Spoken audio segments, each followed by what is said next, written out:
All right, welcome to a Friday edition of the Blue Review.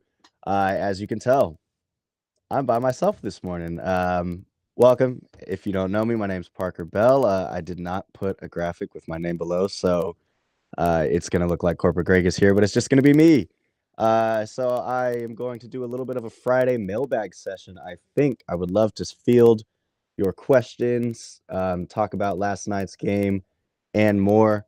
So we'll get into that shortly. But before we do, of course, I want to remind everyone that the Blue Review here is presented by LAX. Our friends at Los Angeles International Airport, of course, changes are arriving daily there. As we know it, Sedano's home away from home, making the travel experience easier on him, but also on everyone. So if you want to learn more about that, you can find it out at flylax.com/transforminglax. So again, welcome. Special Friday edition. The Dodgers, they just don't want to get that 30th win. I think the only teams right now, New York, the Yankees, of course, and then Philly, the only teams above 30 wins or at 30 wins. So the Dodgers are avoiding it so far. And, hopefully they still get a series dub like they did with the Giants. I know 2 losses in a row is never good to see, but they're still playing relatively well overall. But last night was ugly, and we're going to get into a lot of that. We're going to get into some of the injuries today. Sheehan, of course, bad news seeing him out for the year with the Tommy John and the shoulder injury. The elbow injury and the shoulder, whatnot. So we'll get into that. The franchise record of four runs or less ends tough. The streak ends. We'll get into that. And then, of course, the Elly De La Cruz show absolutely taking over LA. We are going to get into that as well. So I don't expect it to be too long of an episode, just answering some of your questions. As you can see, it's just myself here today. I can see the chat already. The biggest topic, De La Cruz spoiling Ohtani's bobblehead night. We're going to have to get into some of these prices for the bobblehead and the value of the bobblehead. I might even look up the live stats now to see what the price is, because that just extremely interests me. Ruben Flores, I see you in the chat saying Dodgers don't usually perform on bobblehead nights. Well, that scares me because Will Smith is tomorrow, and we want to win this series. We want to get to that 30th win. But okay, first off, I hope you're having a great Friday morning. I know that not everyone here at the Blue Review is. Greg's still not feeling well, so he's out. But myself, personally, having a good Friday, good start to the day, I'd say so.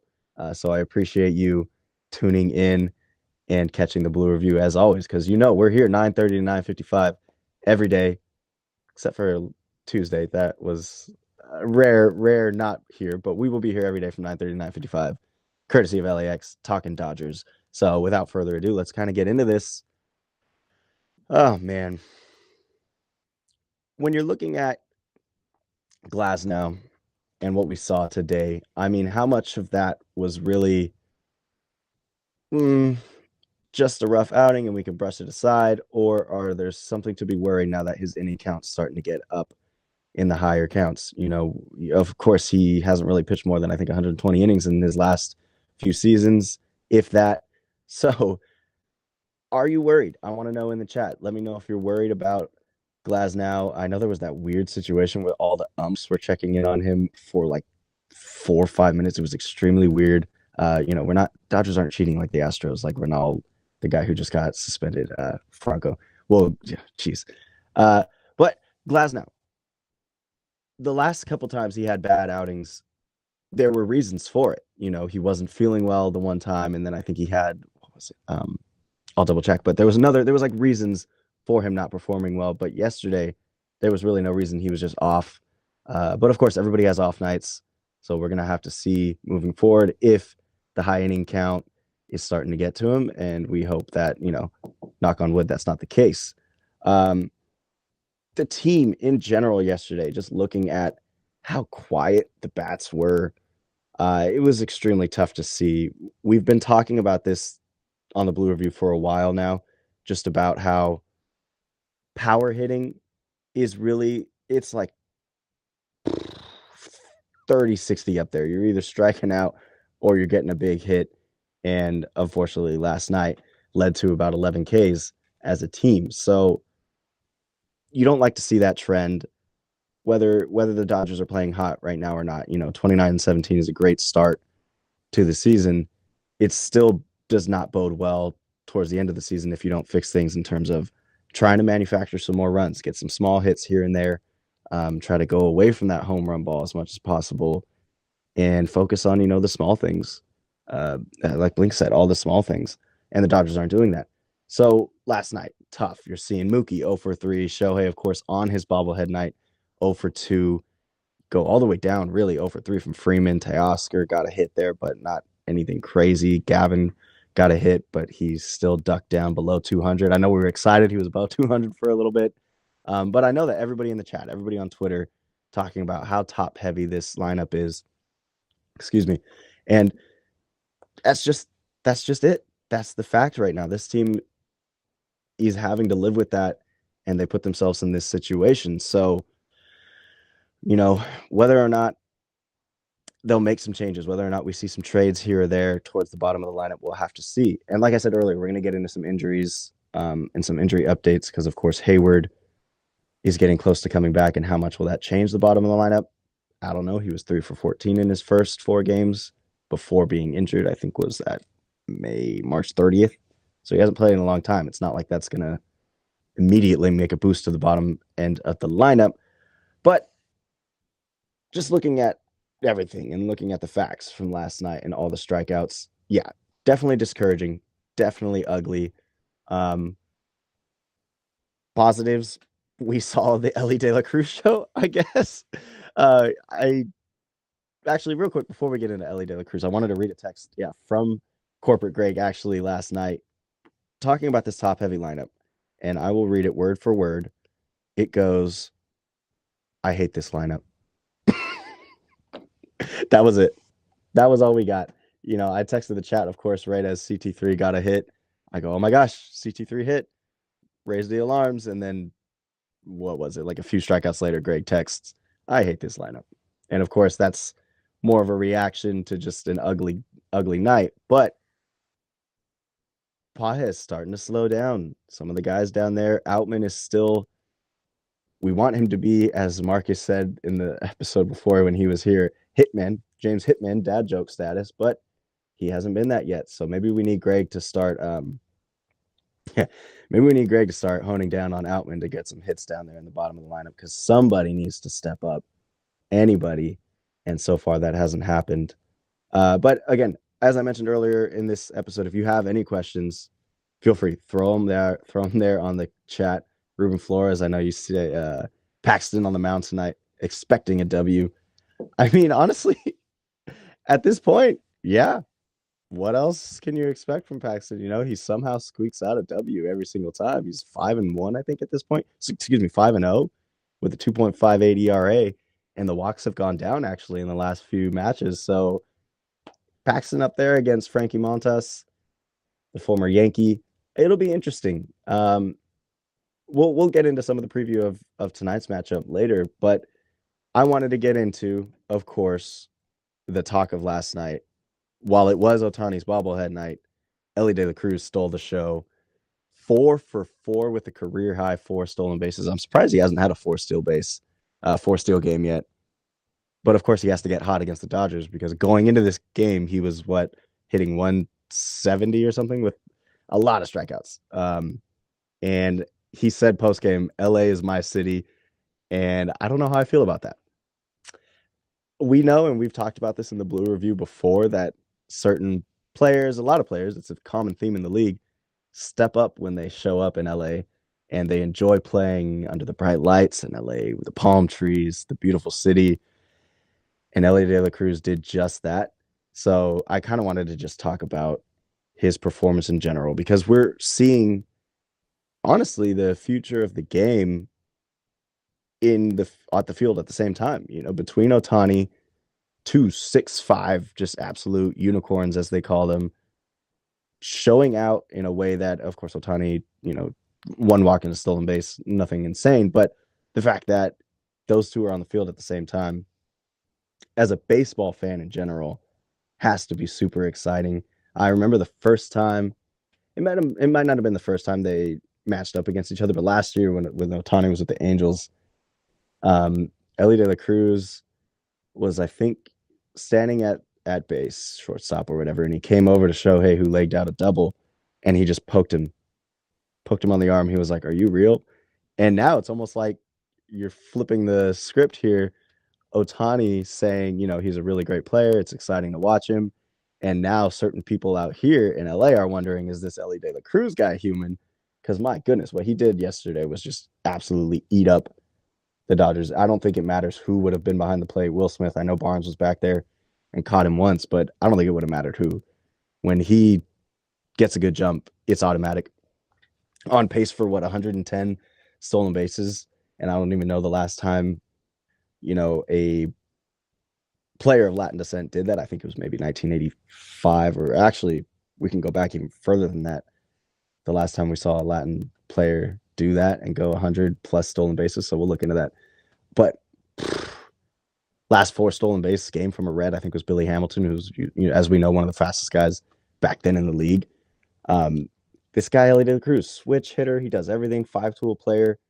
I don't want to, glaze him too much, but it was just really cool to see as a baseball fan. Excuse me, I'm hoping I don't get whatever Greg got. But yeah, Ruben Flores, as you mentioned, Barnes caught Cruz one time. Super delayed jump from Cruz. If he wanted to, he could have gotten every stolen base. He could have had a 5 stolen base game last night. All right, so I'm going to go ahead and field some of the questions, field some of this chat here, what we're looking at. It looks like everyone's just talking about the bobblehead. So you know what we're going to do? We're going to head right now. Let's head to eBay and check on the updated prices for a Shohei Ohtani bobblehead. There were some immediately going for like $5K right after. And for anyone who was at the game, maybe if you have an experience of what it was like standing in line, seeing how bad it was there, you could go ahead and let us know in the chat. I'll read it off live on the air. Well, let's see. We're seeing a lot of Angels bobbleheads here from Shohei. Here we go. Roughly 300. Okay, 300 or so. I'm seeing live prices. I mean, gosh, I saw somebody in the chat earlier say that they paid, what was it, 130 for their ticket. This is Dodger Ralph 89 in the chat. 130 for their ticket. Got a road jersey bobblehead. Oh, congrats. One of the 1,000 random people who got the road jersey bobblehead, and he says a value of 1,500 already. Oh my gosh. It's a shame that De La Cruz ruined the bobblehead night, but still amazing to see that Ohtani is still bringing this much of a draw. I had the numbers on hand of the amount of people who were at the game. Already broke this season's overall record for the most at a game. Where'd it go? Here we go. The attendance at Dodger Stadium, 53,527. Holy bleep. Largest crowd for the MLB this season and largest at Dodger Stadium since 2019. Wow, I'm going to have to check what game in 2019 was up there. But the fact that that many people were coming for Ohtani's bobblehead night, and it's not even, playoff scenario baseball, playoff implication baseball. It's just a game against the Reds. Insane. And of course, they got a good show. Not a W, but still, they got a good show. So that's all you can ask for. Quiet bats, you never like to see that. But hey, Ohtani, bobblehead, I think it was cool. Taking a look at, let's see what else we have in the chat. Of course, I appreciate you guys sticking with me. Usually we have Marcus Grant and Greg Bergman with us, who we can field questions to. But today, just myself, Parker Bell, and I am enjoying just being here with you. JF, Parker's getting sick from Berg. Unfortunately, Berg hasn't been in the office, and I've been in the studio back here by myself, so hopefully not. But we got a weekend to recover and watch Dodgers baseball, so if anything, we'll be fine by Monday, even if I do get sick. Knock on wood. Let's see. Still just Elly De La Cruz talk. I mean, everybody's kind of gawking over him at this point, and rightfully so. But let's just get into the injuries while we're here. What was it, 9:46 on the dot. Emmett Sheehan. Let's do it. Let's kind of rip the Band-Aid off. Season-ending Tommy John. Of course, he's been on the 60-day IL since the forearm inflammation. in his first bullpen session during spring, so never really even got a chance to show his stuff. Very unfortunate. You hate to see something like this. But like with everyone in the Dodgers organization, when you have to go through a situation like this, I don't know if there's a better organization that you can do it with. There's a few comeback stories, of course, with other organizations. But what the Dodgers do, the reclamation projects that we see, we're seeing one right now in live time with Walker Buehler after his second Tommy John. Dodgers are still doing him right by letting him come back slowly. And I know that the numbers aren't there yet, but how many other teams would have just maybe rushed him back? Listened to, how Walker wants to be back already on his own, just nonstop. How many teams would have just listened to him and let him do that and maybe get more hurt? And the Dodgers are doing it the right way. So for Sheehan, at least some peace of mind knowing that going through this surgery, he's going to be doing it with the Dodgers organization, which is extremely good for him. And he should be back, of course, stronger than ever when he comes back from this surgery next season or further down the line. Jason Hayward, we've talked about him a few times, injury update. Of course, he's been on the 10 to 15 day IL for a while, since March 30th. He could be activated as soon as the 17th, which is today. He is in LA. He was getting assessed. He had several plate appearances in AAA, and then he was assessed by the team. That's the last we heard. There's, of course, no official word yet, but it was updated that he could be activated as soon as today. So we'll see how that goes down by the end of the day. If anything, you could follow us on Twitter for updates. We will be following along on that. And then you look at the bullpen and some of the starting pitchers who, are dealing with injuries as well. Phillips went out from the right hamstring strain.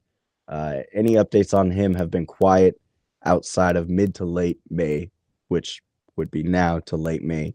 But he did take his biggest step in recovery, which was throwing off the mound on Wednesday, which is great to see. He hasn't stopped throwing since he had the hamstring issue, which is super good to see. He's not losing that throwing strength, and he won't be too rusty when he comes back. Hammies, they happen here and there.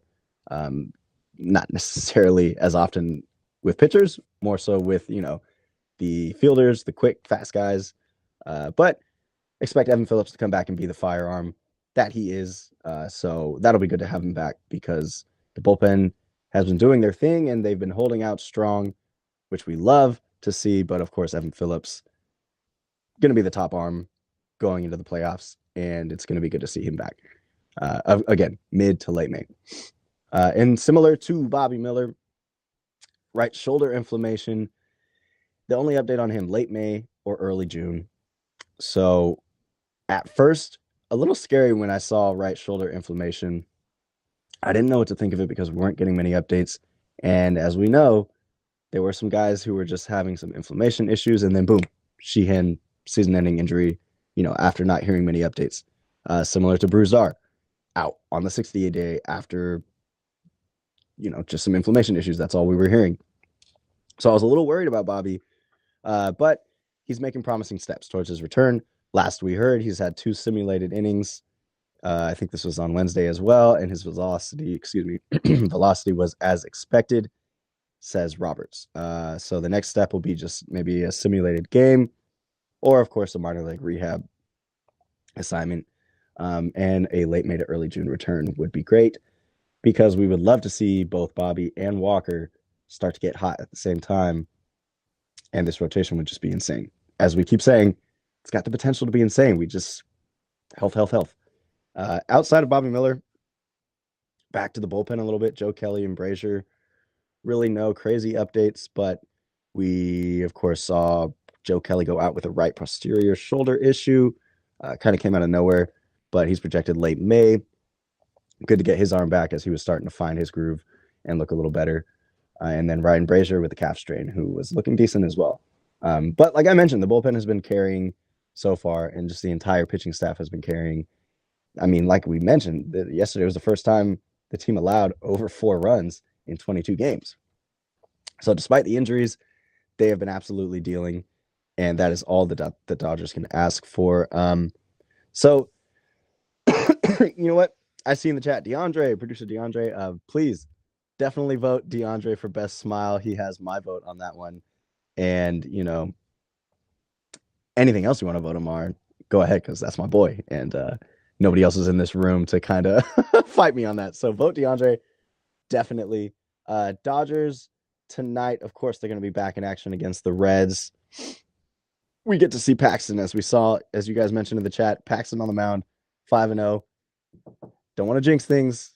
Glasnow, of course, didn't have any bad outings for a while, and then boom, last night happened. So Paxton, let's not jinx anything, but I'm expecting a good, solid outing from Paxton. And the bullpen, of course, is at its full strength after getting some rest because of the because of the outing from, who was that? Salazar and Hernandez. Yeah, the other day when they went a full 8. So they got a chance to reset the bullpen. Everybody's feeling good. So if Paxton is needing somebody, you got guys like Yarbrough and everybody to step it up. Of course, he's on the mound against Frankie Montas tonight, another night game. What is it, a 7 o'clock tip-off? Yeah, 7:10. So hopefully the Dodgers can get their 30th win tonight. We will check back in with you on Monday to react. But, of course, follow ESPN Los Angeles everywhere on social media to get updates, to follow along. I think tonight I will be tweeting live with the Dodgers game. Corporate Greg, you can find him on Twitter as well at Corporate Greg. Marcus Grant at Marcus Grant, and myself at Bell_Parker. So that's that. Thank you so much for being here. I appreciate you hanging out with me on my own. Don't expect to see this a lot. We will get guests. We will have people on fairly often, and I won't have to go solo. This was just a one-time thing, but if I have to do it, I love doing it with you. So thank you very much. Thank you to the Blue Review, who is sponsored by LAX. And I'm just going to keep talking on my own until this outro goes. I appreciate you being here. We will catch you next time. Peace.